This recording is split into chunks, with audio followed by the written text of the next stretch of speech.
here we go. We're going to bake our first loaf.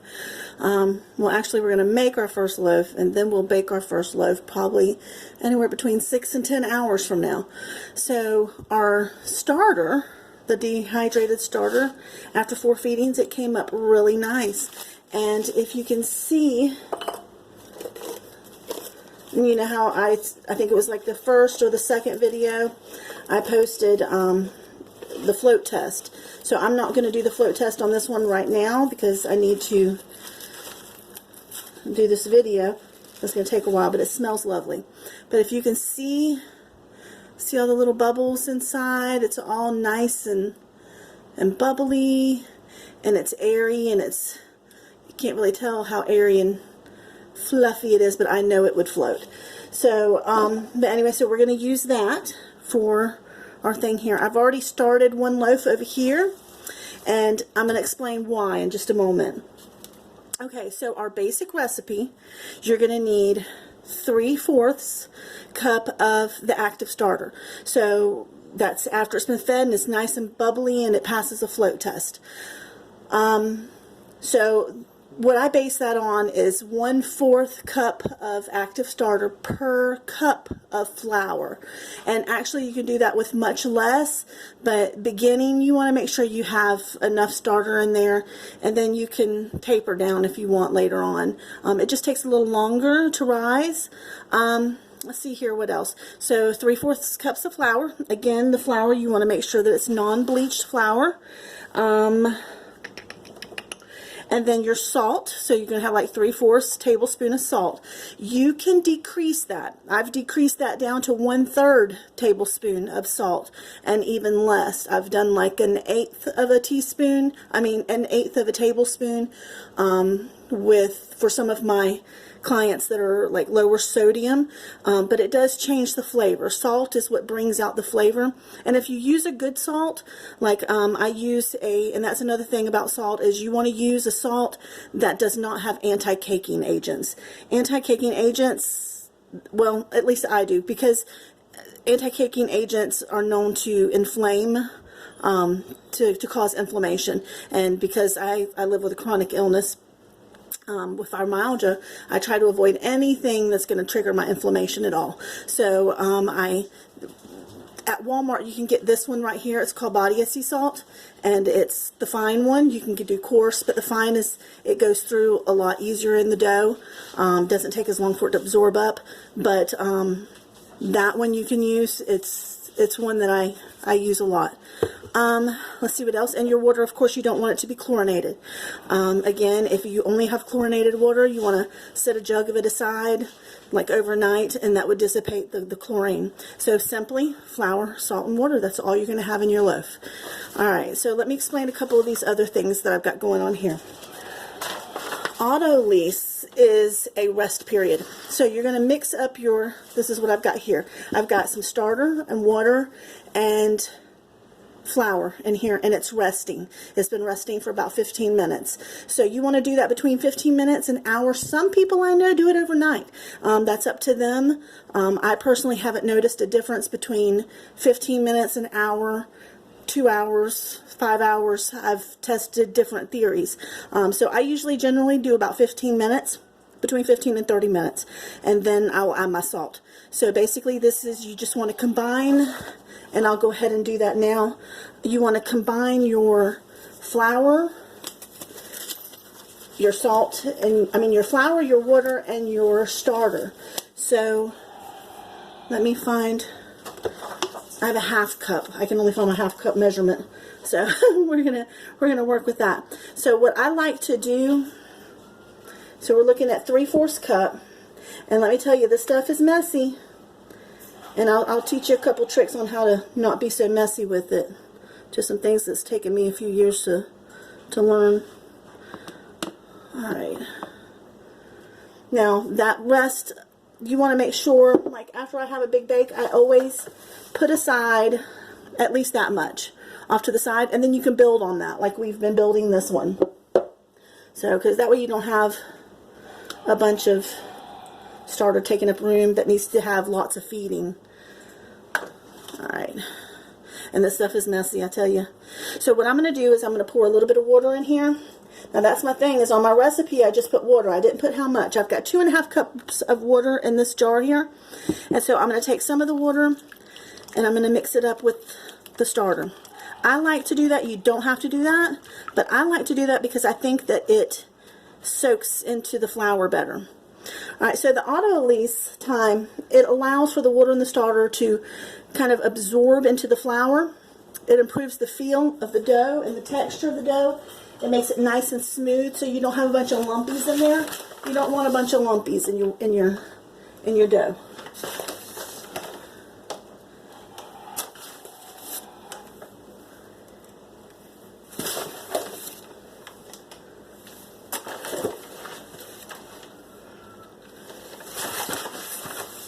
Now I'm using just standard, like all-purpose flour right now, because right now it's kind of really all I got at the moment. And then also, it's easier just to teach you the basic.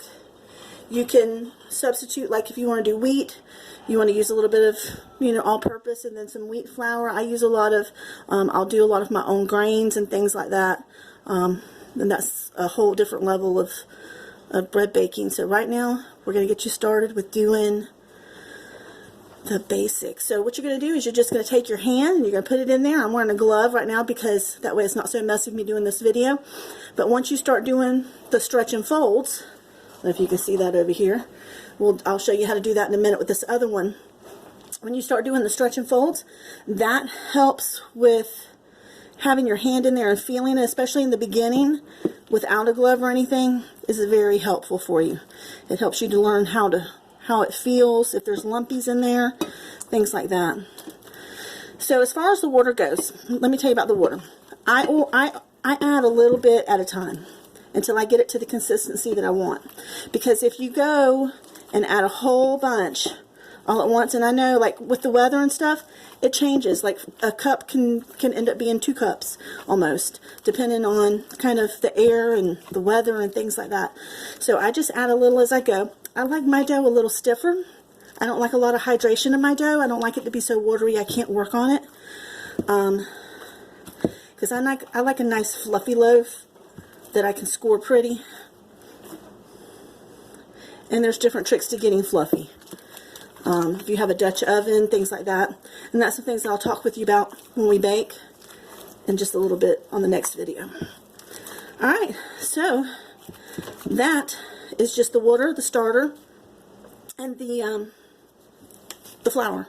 So it's going to all start to kind of mesh up in there and soak up really good. So this one I've had over here, it's already been doing that. It's been about 15 minutes. So I'm going to go ahead and show you the next level. So the next part of your ingredient is, what did I do with my, see, I always have my spoon hanging up here.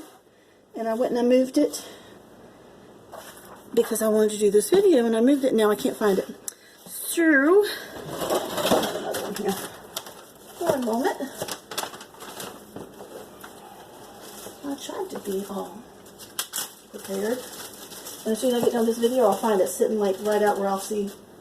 Alright, so you want a tablespoon and about 3/4 tablespoon of salt. And I just kind of put it all over the place there. So then I just kind of poke it in. And this is called stretch and fold. You take it from the bottom and you pull it to the top, and it stretches it in. With sourdough, we don't so much as knead and beat and fling the dough around. It's more of a more delicate process. I mean, you can do whatever you're more comfortable with, but I've found that this is pretty good. Now see how smooth this is? I don't know if you can tell by the video, but it's very smooth because it's had time to absorb together. Alright, so here we go. So you just want to do this a series of times until it firms up, and you can start feeling the salt. And I'm moving my camera as I go here.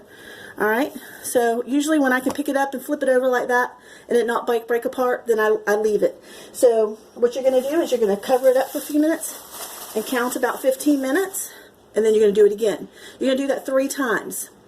Alright, so after that, we're going to go into what's called the bulk ferment. And I've taken pictures of this so that I can put along with the video. So the bulk ferment is going to take, so after I do my 3 stretch and folds every 15 minutes with that, then I'm going to let it sit. I'm going to cover it up and I'm going to let it sit for probably 6 to 8 hours. Once it doubles in size, then that's what you want to start baking with. It may double in size in 3 hours, but you need to think about the fact that the longer it goes, the more of the glutens and the more of the sugars and more of the carbs that starter's going to eat. It's going to be a more sugar-free, more digestively friendly if you let it go 6 or 8 hours, or even longer. I sometimes let mine go 12, 15 hours. What happens though is you don't want it to overproof. So what's going to happen is it's going to rise up and it's going to get nice and kind of rounded. But then if you start seeing it start to deflate, then you want to hurry up and bake that, because if it goes down too far, you've lost your rise and you're going to end up with what we call Jesus bread, which is flat. So that is the bulk ferment. And then after that, which I'll show you when we come back to do the final part, you're going to do what's called a final proof, where you're going to put it in a bowl or a basket or something to help keep its shape. I'm going to show you how to shape it, and then we're going to bake it. And I'll show you how to score it and things like that. So that is going to be your first date. This is our make part, and I will do another video here shortly on the bake. I hope you're learning. Please ask any questions if you have any. Another thing, let me just mention here, when you're doing your stretch and folds, if you notice it's getting really sticky on your hands and it's like gooping up really bad, have a little bowl of water next to you. It'll help to keep it from sticking. You really don't want to add a bunch of extra flour to it, because then that just messes everything up. We ended up only putting like maybe 1.5 cups of water in here.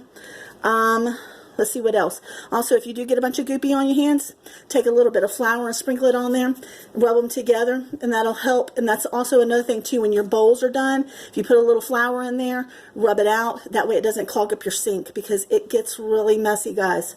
I think that's, and it's taken me a while to figure those things out. I think that's it. If you have any questions, just let me know. Thank you. Bye-bye.